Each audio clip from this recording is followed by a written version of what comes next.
Hello and welcome to Principles and Theories of Healthcare Games Applied to Biomedical Informatics. This presentation is the result of a collaboration between Joseph Plesek, Seth Russell, and Nicholas Lee. Seth Russell will be your narrator. So, to give you an outline of what we're going to be covering in this presentation, first we'll talk about the underlying theories of games. Next we will talk about health behavior change techniques. After that, we'll talk about leveraging the patient community. And finally, we'll go over a brief taxonomy of healthcare games. So to get started, we're going to cover a few of the theories behind games for healthcare. The first one is game theory. Game theory is a study of strategic decision making. Specifically, it is the study of mathematical models of conflict and cooperation between intelligent, rational decision makers. This area of study was established formally and mathematically by John von Neumann and Oscar Morgenstern in 1944, though the basic ideas have been used for much longer. This is a very active area, with many people studying the general concepts and various applications to a wide range of fields. Here are a few concepts that apply to games in healthcare as well as other fields. Zero-sum games. This is a situation in which choices by players can neither increase nor decrease the available resources. What this means is that a player benefits only at the equal expense of others. Symmetric or asymmetric games. These are games where the payoff for playing a particular strategy depends only on the other strategy employed. Evolutionary games.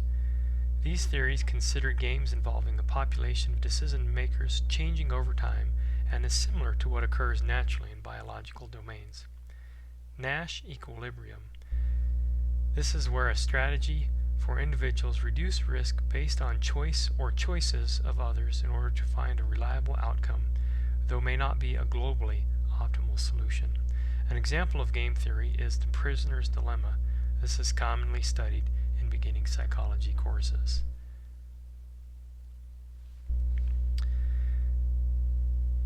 As we've discussed briefly in class, the Nobel laureate Daniel Kahneman's work on the psychology of decision-making and behavior is also relevant to games in healthcare.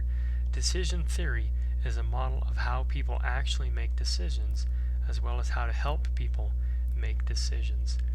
Some key points of decision theory are: losses loom larger than gains. Persons focus more on change in their utility states than they focus on absolute utilities. The estimation of subjective probabilities is severely biased by anchoring.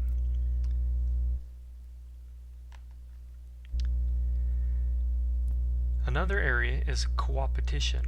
This is a specialized theory that is based on principles of game theory and decision theory, in which actors who normally compete against each other cooperate to achieve better outcomes compared to outcomes without cooperation. This is commonly applied in games. Game designers find ways for actors or players to both compete and cooperate to maximize enjoyment. Gamification. The last area I will cover of theories is that of gamification. This is a model and method by which user activity and retention in an activity is improved by combining game design elements with non-game context. This phenomenon is called gamification. From the computer science and graphic design fields, experts have identified key ingredients in digital games. Gamification applies those key elements such as avatars, time constraints, feedbacks, ranks, or levels to traditionally non-game concepts. The end result is to understand and engage people through both intrinsic and extrinsic factors, as well as how interest changes over time. In the modern information age, the greatest hurdle to learning has become finding the motivation to learn. When education or training feels dull, we are not engaged and motivated. In other words, we're not really learning. Used for learning, well-designed games are able to cut through distractions and engage the audience in a way that few other methods can.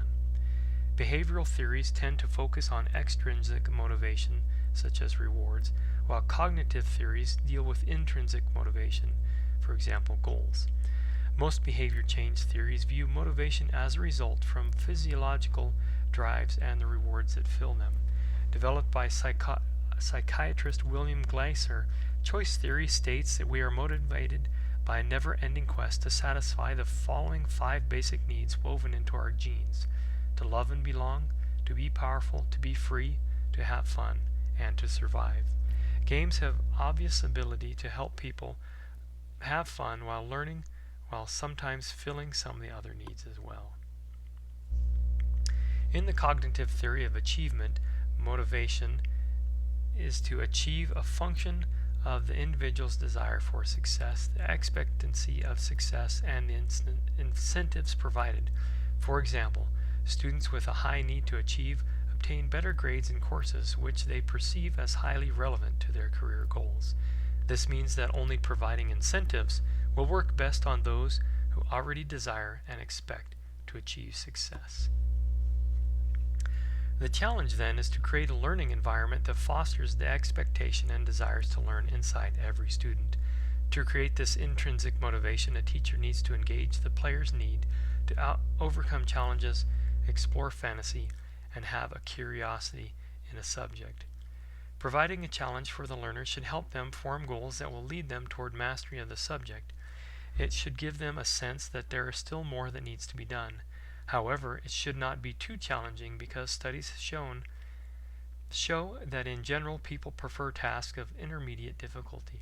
This means that ideal tasks are not too hard and not too easy. Intrinsic motivation also requires an element of fantasy, not idle fantasy, but freedom to express incomplete models of the world without being limited by reality. In other words, simulations to test the models learned. This is what children do when they play house or make-believe. As scientists, we also create simulations of new concepts in order to test and understand them better. Then there is curiosity. No one will feel the need to continue learning about a subject if they feel they know everything there is to know already. The learner will only have motivation to learn more if they believe there is more to learn. That is why the learner needs to feel that their knowledge is incomplete or inconsistent with reality. For example, a child may be motivated to learn more about fish if they learn that some fish can breathe outside of water, such as the mud skipper.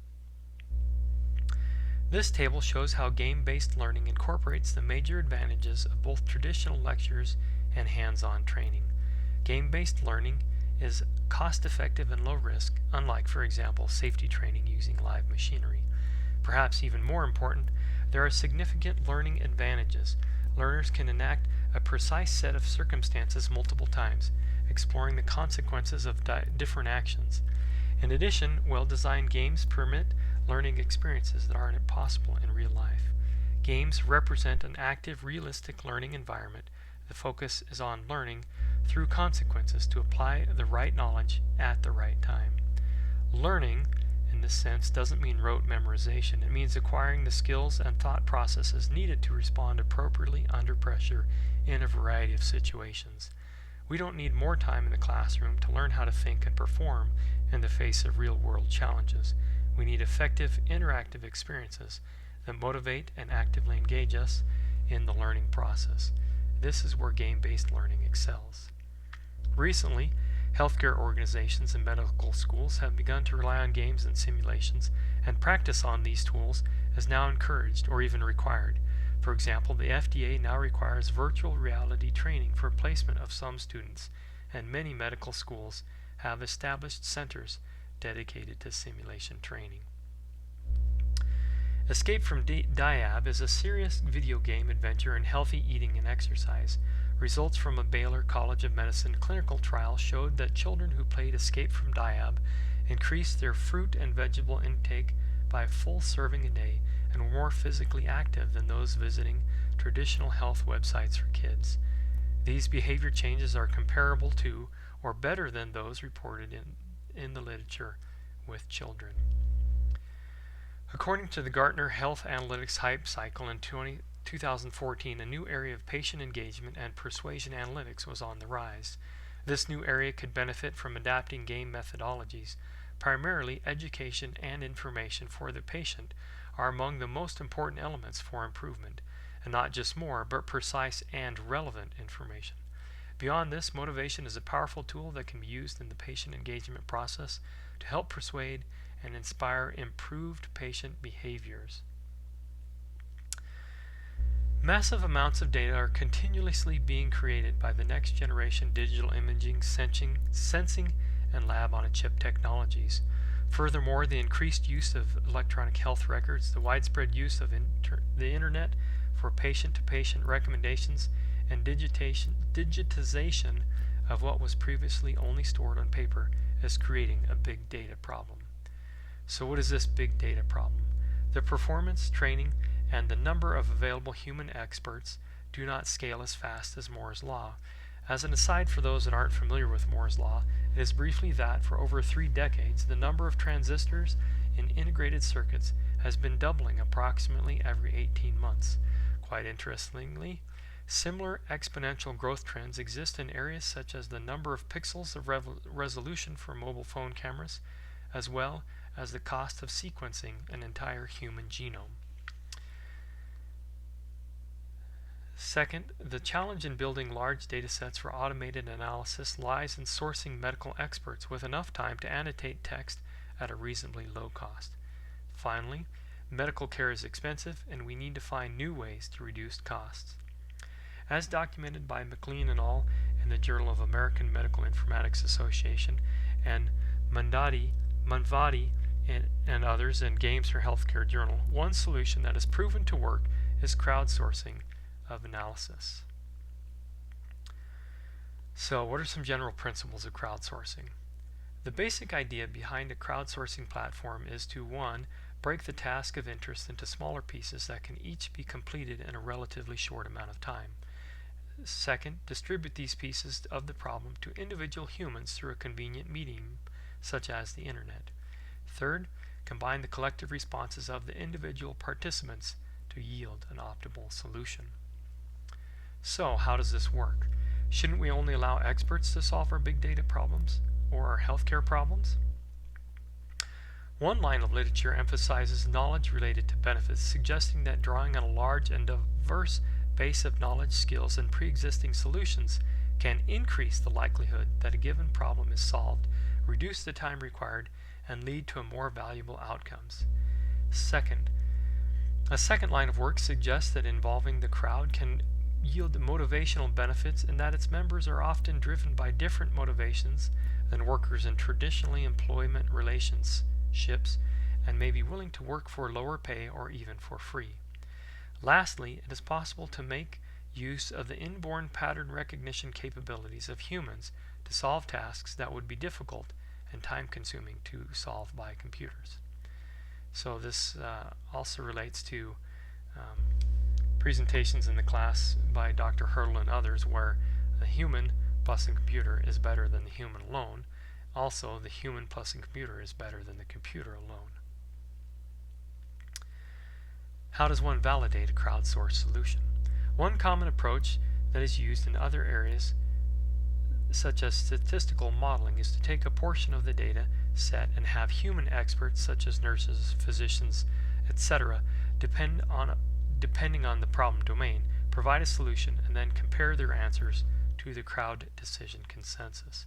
This can be done by a simple majority or more complex statistical methods. Here I have an example of a formula used in the malaria crowdsourced diagnosis game that takes advantage of some telecommunication statistical methods.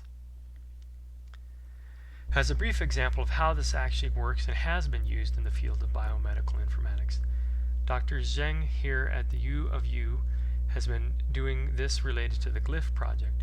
In the work she and others have been doing in converting discharge instructions into glyphs that are easier to understand and remember than textual descriptions, a web-based application called Doodle Health has been created to generate glyphs and evaluate the effectiveness of existing glyphs through the crowd. A 2013 article in JAMA describes the results of crowdsourcing the identification of medical terms in patient-authored text. Using briefly trained and paid non-expert volunteers via Amazon's Mechanical Turk service, researchers were able to crowdsource annotation of text for input into a computer model that was able to analyze non-annotated text. Lastly, in the area of telediagnosis, researchers were able to create a crowdsourced solution for malaria diagnosis in which they achieved an overall accuracy of 98.13%, where 98.78% of cells labeled as healthy and 76.85% of cells labeled as infected were in fact correctly labeled. Potential problems or concerns with crowdsourcing. So, some of the concerns are privacy. My personally identifiable information should only be accessible to my healthcare provider.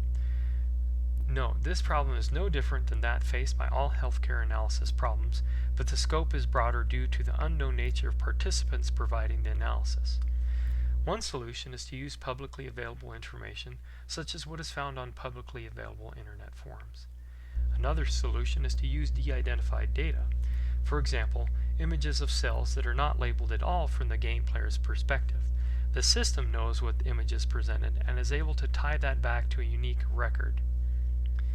Another area of concern is diagnosis quality. Can I trust a non-expert to provide an answer? This issue is addressed through statistics and the use of known values, such as gold standards or expert review. While this concern is valid and must be reviewed, it has been proven that non-expert crowdsourced solutions can match experts if the problem is properly framed and the results are reviewed. To alleviate this concern, we recall the reasons why crowdsourcing solutions work. Difficult problems require multiple perspectives to solve. Motivation can have a large impact on problem solving, and all humans are better than computers in many ways. So, informaticists love to organize information. Here is a proposed taxonomy for healthcare games and different areas of the medical field where they would have been shown to be useful. So, in conclusion, no compulsory learning can remain in the soul. In teaching children, train them by a kind of game, and you will be able to see more clearly the natural bent of each. So here are some examples of games for healthcare. Feel free to ask questions or look at our wiki page for more information.